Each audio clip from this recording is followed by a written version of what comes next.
Who is my neighbor? The question is asked by a lawyer, trying more to settle his uneasy conscience than to settle a debate. He finds the answer to his question in the most unexpected of places, on a dusty road leading out of Jerusalem. The road from Jerusalem to Jericho slopes steadily downward through a wilderness of rocks and ravines and crumbly outcroppings of limestone. The only color comes from the paint of the rising sun as it brushes a streak of pink across the chalky hills. The road snakes through those hills for 17 miles, writhing perilously close to steep ravines and winding around bare shoulders of rock. In the twists and turns of that road hide hardened criminals, lying in wait the way a tarantula waits for an unsuspecting beetle to fall into its trap.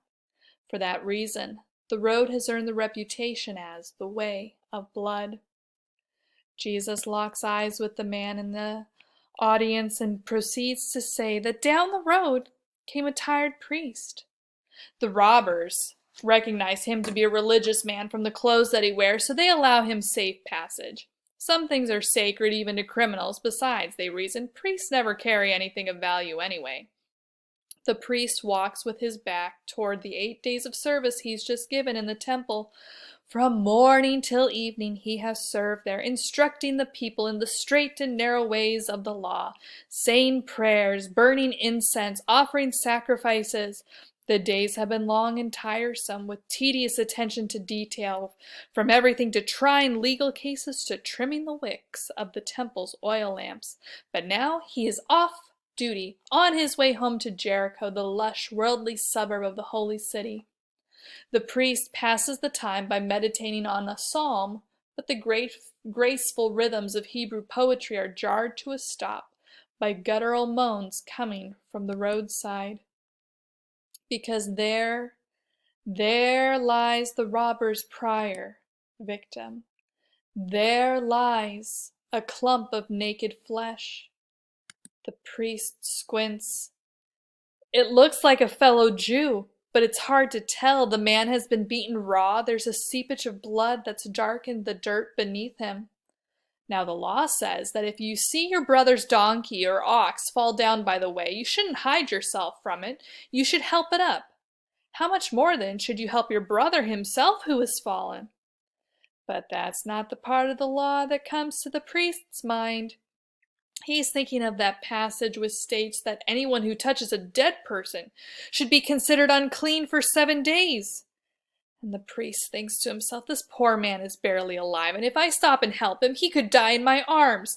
And then I'd have to go through a whole ritual, and I'd have to be unclean for a week, and then I couldn't do my duties, and I'm supposed to teach Torah classes all next week. So instead of risking the defilement that would keep him away from fulfilling his religious responsibilities, the priest turns and walks away. After all, teaching is his gift, and it wouldn't be wise use of his talent to have to bury it for a week. A Levite is the next to come down the road. As a subordinate to the priest, he helps in the temple worship, but he's off work and he's anxious to get home. His steps are brisk. He needs to be in Jericho by noon in time for a city council meeting where he's been asked to give the opening statement. What an honor, an important step in his career. It'll give him greater visibility, a greater circle of influence. The opportunity should open a lot of doors for him. It's a good chance to rub shoulders with the council members and the top merchants. Good givers, those merchants. And they know how to treat their holy man. Once you get a little recognition, that is, and once you get it in with the right people, it's all about who you know. Yes, this is the opportunity he's been waiting for, to bring religion to the marketplace, to make a difference in the lives of the community's key leaders, and maybe to make some money or a little bit on the side. The Levite's mind dances with the possibilities. He thinks of speaking engagements that will come his way, of sitting at banquets in the seat of honor, being invited to the best social functions, being given luxurious imported goods at cost, or better still, being given them free as a token of someone's appreciation for his insightful teaching. His steps grow brisk on the downward road to Jericho, but his stride is broken as the bend in the road reveals the man who's been beaten by robbers. He looks at the man, and then at the angle of the sun. He has to make it to Jericho by noon. He has a commitment to keep. Surely somebody will come along in a minute or two, he reasons, as he picks up his pace and walks along the other side of the road. Then comes a Samaritan, riding his donkey down the dusty stretch of road. He's been in Jerusalem on business and is on his way to Jericho to complete some business there before returning home. But the business climate in Judea is not favorable towards Samaritans. The Jews despise them. They don't receive them into their homes, believing that if they did, it would be storing up curses upon their children. And they would no more eat at a Samaritan's table than they would at a pig's trough. The hatred is so intense that Jews publicly curse them in the synagogue, asking God to exclude them from heaven. The Samaritan tries to shake off the rude ways that he has been treated, having seen his own people treat Jews just as badly. And as he rounds a bend in the road, he sees the wounded man lying there. The Samaritan's heart compels him to stop. It is so full of compassion that it has no room for questions. The man is a Jew, but it makes no difference what race he is, or what religion, or what region of the country he's from. He's a human being in need, and as far as the Samaritan's concerned, that's all that matters. From his heavily packed donkey, he takes a wineskin and an earthen jar of oil. He rushes to the man's side and pours wine on his wounds to disinfect them, and oil to soothe them. He tears strips from his garment to sop up the blood and to staunch the life that is ebbing away. Gingerly, he shoulders the man onto his donkey, steadying him as he walks by his side. In a couple of miles, they arrive at an inn. The Samaritan could just drop the man off, slip the innkeeper a night's rent, and leave, but he doesn't do that. He stays the night, watching over the wounded man during those first critical 24 hours, sponging him down, changing his band-aids, giving him a few sips of water every time he regains consciousness. The next day, the Samaritan must be on his way, but the wounded man is in too critical a condition to travel. He empties his leather pouch. Into the innkeeper's palm clink 2 silver coins, an equivalent of 2 days' wages. The Samaritan not only goes out on a financial limb for the man, but he goes into debt, obligating himself for any expenses the innkeeper may incur in nursing this total stranger back to health. As far as we know, the Samaritan did nothing for the stranger's soul.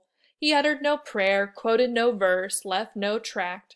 All he did was to give the man the physical help he needed, and that seemed to be enough. At least it was enough in the eyes of the one who told the story. In demonstrating what it meant to be a good neighbor, the Samaritan defined the meaning of love. Love doesn't look away and it doesn't walk away. It involves itself. It inconveniences itself. It indebts itself. When Jesus concludes the story, he asks the lawyer, "Which of these proved to be the neighbor?" The stately Jewish man almost chokes on his answer. He can't quite bring himself to say, "The Samaritan." All he can say is, "The one who showed him mercy."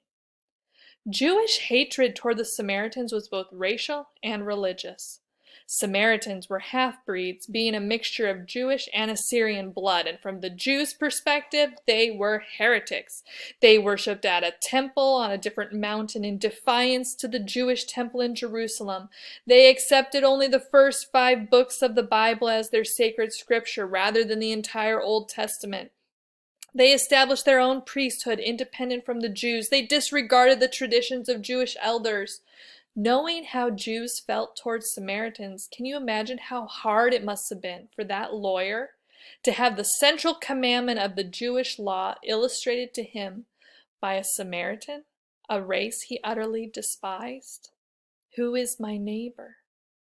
Just a chapter earlier in Luke's Gospel, an entire Samaritan village rejected Jesus. And he sent messengers on ahead, and they went into a Samaritan village to get things ready for him, but the people there didn't welcome him. When the disciples, James and John, saw this, they said, "Jesus, do you want us to call fire down from heaven to destroy these Samaritans?" But Jesus turned and scolded James and John, and they instead went to a different city. Knowing that Jesus was a Jew, and realizing that he was just recently rejected by Samaritans, you think that he would have cast the Samaritan into the role of the man who fell among thieves, or worse, as one of the men who turned away. But Jesus didn't do that. He made the Samaritan the hero of his story. The hero. When his disciples wanted to curse the Samaritans for being unneighborly, Jesus blessed them instead by using one of them as an example of everything a good neighbor should be, giving a blessing in place of a curse. That is how Jesus lived. That is how he died.